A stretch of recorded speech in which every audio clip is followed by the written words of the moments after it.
श्री कृष्ण जी ने बताया कन्यादान का सही अर्थ। विवाह में अपनी पुत्री को दान करना कन्यादान नहीं होता है। कन्यादान हिंदू धर्म में विवाह संस्कार का एक महत्वपूर्ण रस्म माना जाता है। कन्यादान में कन्या को उसके पति के हाथों में सौंप दिया जाता है।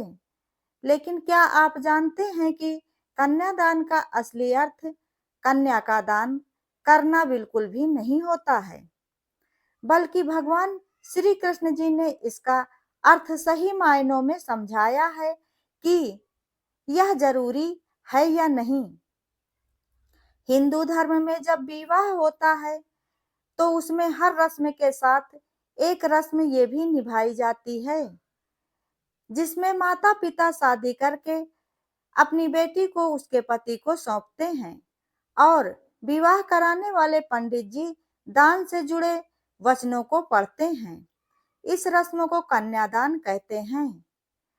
कन्यादान को हिंदू धर्म में सबसे बड़ा दान माना जाता है और अक्सर लोग इसका अर्थ ये लगाते हैं कि कन्यादान का अर्थ है कि माता पिता ने अपनी पुत्री को दूसरे परिवार को हमेशा के लिए दान कर दिया है और अब उनका उनकी पुत्री पर कोई भी अधिकार नहीं रह गया है, जो कि इस रस्म के प्रति लोगों की एक गलत समझ को विकसित करता है। बल्कि सही मायने में कन्यादान का अर्थ यह है कि पिता अपनी पुत्री की जिम्मेदारियों को वर को सौंप देता है और वर कन्या को सुखी और संपन्न रखने की जिम्मेदारी लेता है। कन्यादान में वर पिता को यह वचन देता है कि वह उनकी पुत्री का हमेशा ध्यान रखेगा और उस पर कभी भी किसी भी तरह की आंच नहीं आने देगा। लोग कन्यादान को विवाह का जरूरी हिस्सा मानते हैं, जबकि जानकारों के अनुसार वेदों में कन्यादान का कोई जिक्र नहीं है, बल्कि ये रस्म में मनुस्मृति ग्रंथ से ली गई है, क्योंकि प्राचीन ग्रंथों में एक महिला के अस्तित्व के लिए एक पुरुष संरक्षक होना आवश्यक माना जाता है, जबकि हमारे देश का कानून भी कन्यादान के इस रस्म को बिल्कुल भी अहम नहीं मानता है, बल्कि विवाह के लिए वह केवल विवाह के साथ फेरों और वर के हाथों से कन्यादान के मांग में भरे सिंदूर को ही अहम सबूत के रूप में देखता है। कन्यादान से जुड़ी श्री कृष्ण ने भी एक व्याख्या की है, जो आजकल के लोगों के कन्यादान से जुड़ी तर्कों को पूरी तरह से तोड़ता है। जब श्री कृष्ण जी की बहन सुभद्रा का विवाह अर्जुन से हो रहा था, तो यह विवाह गंधर्व विवाह की श्रेणी में आ रहा था, जिसमें लड़का लड़की अपनी मर्जी से भगवान को साक्षी मानकर विवाह करते हैं। जब भगवान श्री कृष्ण जी ने अर्जुन और सुभद्रा का गंधर्व विवाह करवाया था, तो बलराम ने उनका विरोध करते हुए कहा कि हे कृष्ण, जिस विवाह में कन्यादान न हो वह विवाह पूर्ण नहीं होता है। इस पर भगवान श्री कृष्ण जी ने बलराम को कन्यादान का असली मतलब समझाया था। लेकिन वीडियो में आगे बढ़ने से पहले दोस्तों, अगर आप लोगों को ये वीडियो पसंद आता है तो वीडियो को लाइक, शेयर, कमेंट जरूर करें और ऐसी ही ज्ञानवर्धक और धार्मिक जानकारियों एवं कथा कहानियों के लिए चैनल को सब्सक्राइब करें। तो चलिए दोस्तों, अब जानते हैं कि भगवान श्री कृष्ण जी ने क्या कहा है कन्यादान के बारे में। भगवान श्री कृष्ण जी ने बलराम से कहा कि कन्या कोई पशु नहीं है जिसका दान किया जाए। यह सोच ही पूरी तरह से पशुवात सोच है। कन्यादान का सही अर्थ यह है कि कन्या का आदान करना, न कि कन्या को दान में देना। आदान का अर्थ होता है रखना या ग्रहण करना। कन्यादान के कन्यादान के समय पिता उसके पति को यह कहता है कि मैंने अभी तक अपनी बेटी का पालन पोषण किया है, जिसकी जिम्मेदारी मैं आज से आपको सौंपता हूँ। इसका यह मतलब बिल्कुल भी नहीं है कि पिता ने बेटी का दान कर दिया है और अब उसकी बेटी पर उसका कोई हक नहीं रहा है। दान उस वस्तु का किया जाता है जिसे आपने कमाया है, लेकिन बेटी को आप अपनी संपत्ति नहीं समझ सकते हैं, बल्कि वो तो आपकी संतान है, भगवान का दिया हुआ अमूल सौगात है। इसलिए बेटी का दान कभी भी किसी भी रूप में नहीं हो सकता है।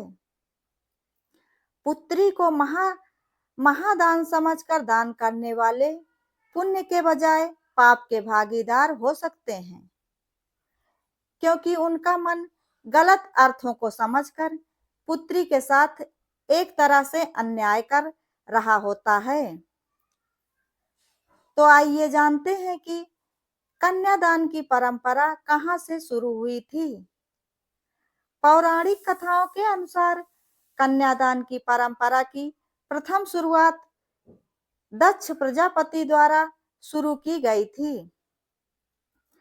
दक्ष प्रजापति की 27 कन्याएं थीं, जिनका विवाह उन्होंने चंद्रदेव से करवाया था, ताकि सृष्टि का संचालन सही तरीके से हो सके।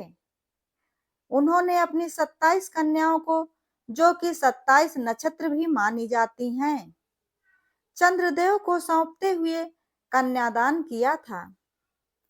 और जहां तक इस प्रथा की उत्पत्ति का सवाल है, तो वेदों में कहीं पर भी इसका कोई भी जिक्र नहीं मिलता है, क्योंकि वेदों में कभी भी पुरुषों और महिलाओं में कोई अंतर नहीं किया जाता है।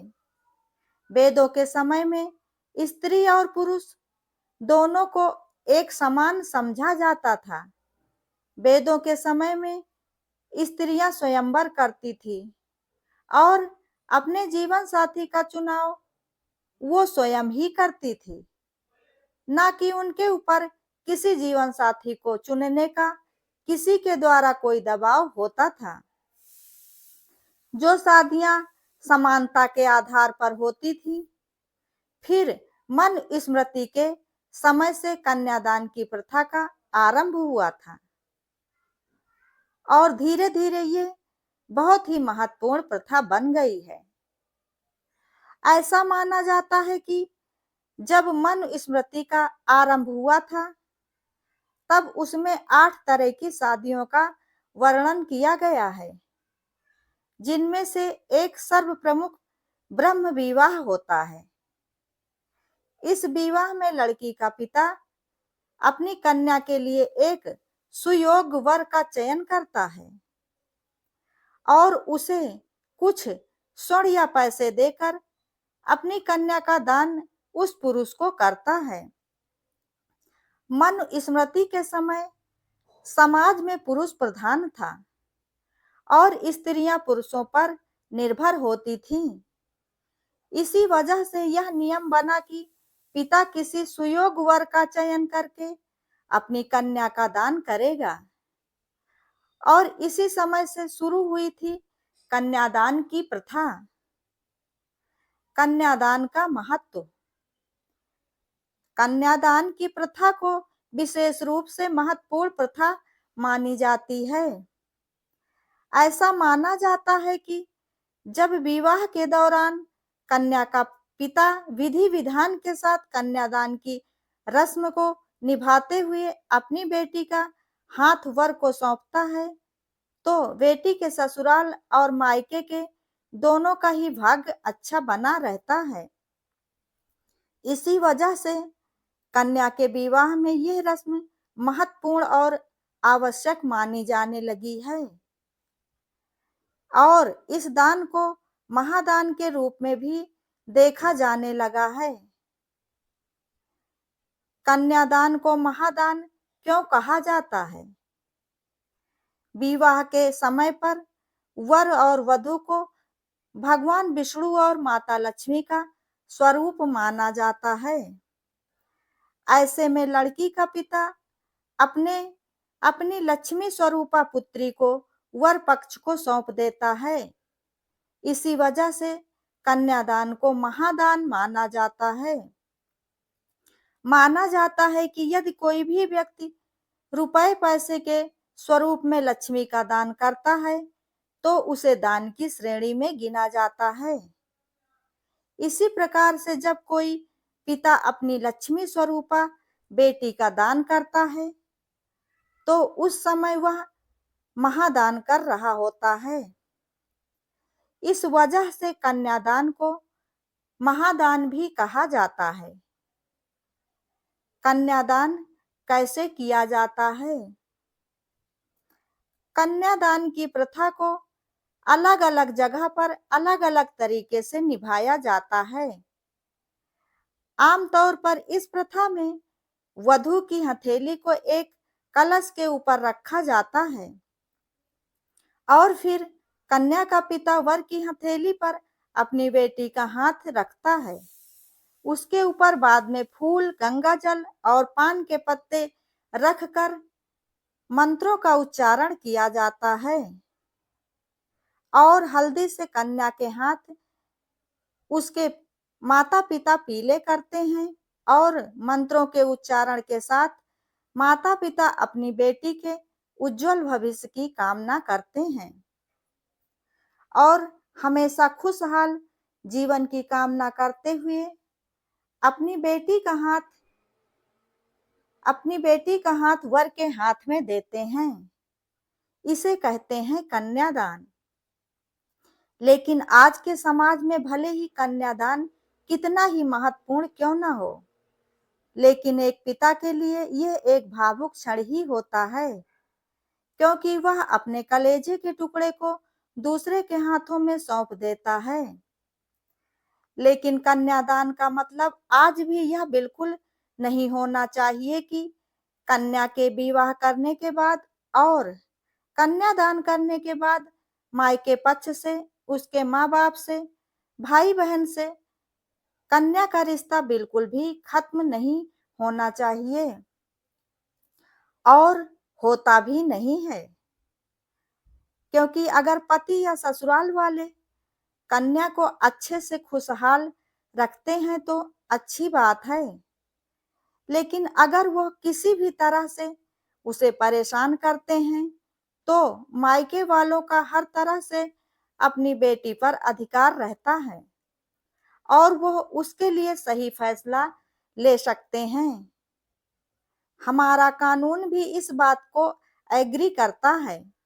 इसलिए कभी भी कन्यादान का मतलब अपनी कन्या से पीछा छुड़ाना या फिर उससे रिश्ता खत्म करना नहीं होता है।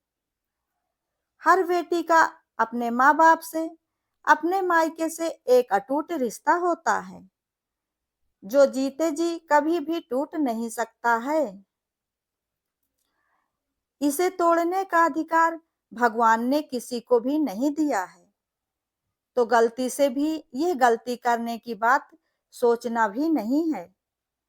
कभी भी यह कभी भी यह नहीं समझना चाहिए कि विवाह के बाद हम बेटी के जिम्मेदारियों से मुक्त हो चुके हैं, बल्कि हर पल अपनी बेटी का ध्यान रखना चाहिए, उसका हाल चाल लेते रहना चाहिए, वो सुखी है या नहीं ये देखते रहना चाहिए, क्योंकि इस जिम्मेदारी से माँ बाप कभी मुक्त नहीं हो सकते हैं और मुक्त होने के बारे में सोचना भी नहीं चाहिए।